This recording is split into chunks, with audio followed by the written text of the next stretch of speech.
warung bambu di tengah hutan malam itu. Sepasang suami istri bersama dua anaknya baru saja pulang dari acara keluarga di luar kota. Jalanan gelap dan sunyi, hanya cahaya lampu mobil yang menembus kabut tipis di sepanjang perjalanan.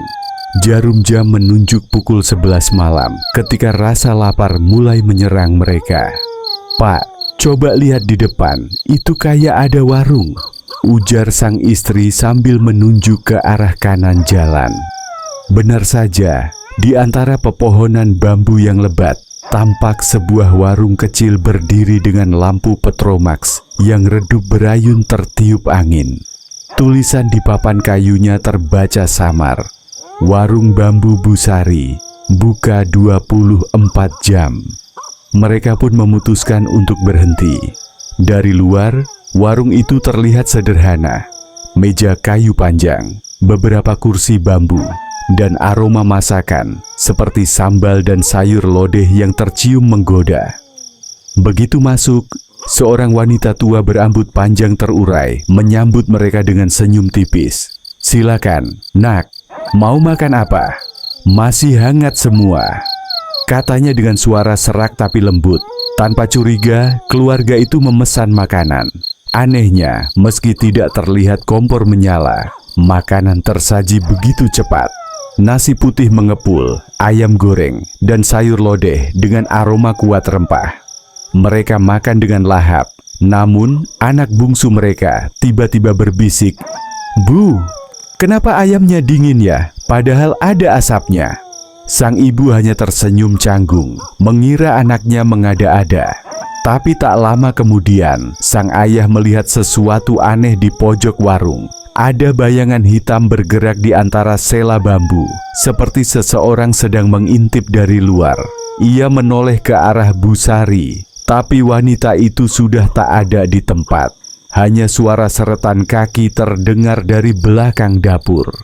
Ketika mereka berdiri untuk pergi, suara tawa pelan terdengar di telinga, sangat dekat, tapi tak terlihat siapa yang tertawa. Lampu Petromax tiba-tiba padam, dan suasana menjadi gelap gulita. Mereka panik, langsung berlari ke mobil dan meninggalkan tempat itu secepat mungkin. Tapi begitu mobil berjalan sekitar 100 meter, sang istri menoleh ke belakang dan warung itu sudah tidak ada. Yang terlihat hanyalah rerimbunan bambu tua dengan papan kayu lapuk tergeletak bertuliskan, "Dilarang berhenti di area ini. Lokasi bekas kebakaran." Warung bambu tahun 1998. Sejak malam itu, keluarga Arman tak pernah bisa melupakan kejadian di jalan hutan itu.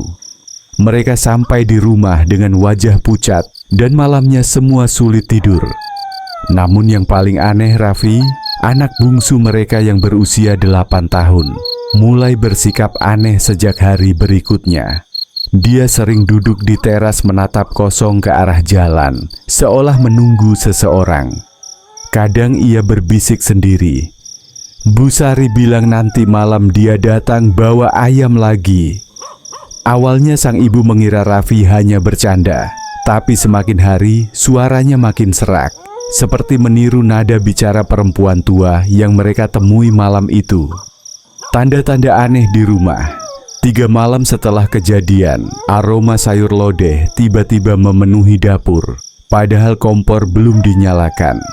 Ketika sang ibu memeriksa, panci mereka terisi nasi dan lauk yang sama seperti di warung itu, ayam dingin dan sambal basi. Pak Arman mulai curiga bahwa mereka membawa sesuatu dari tempat itu.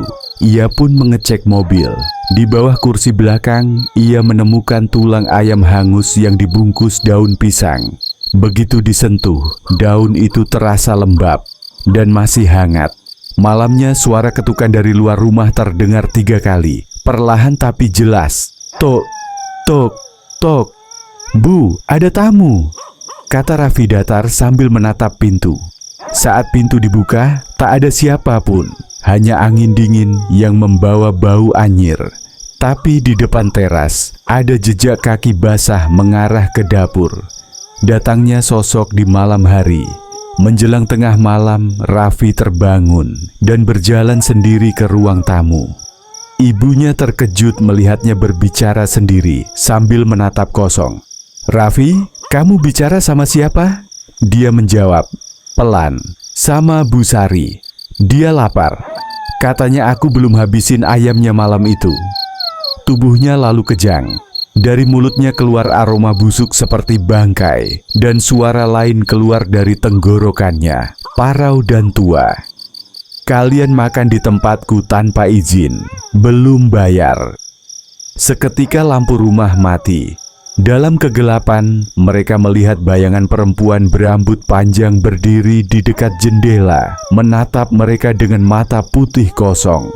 Tangan kirinya memegang piring bambu berisi ayam gosong. Pak Arman panik, segera menarik istrinya dan anak-anak ke kamar, membaca doa sebisanya. Tapi suara ketukan di pintu kamar terus terdengar, diiringi bisikan lirih, "Kembalikan, kembalikan tulangnya."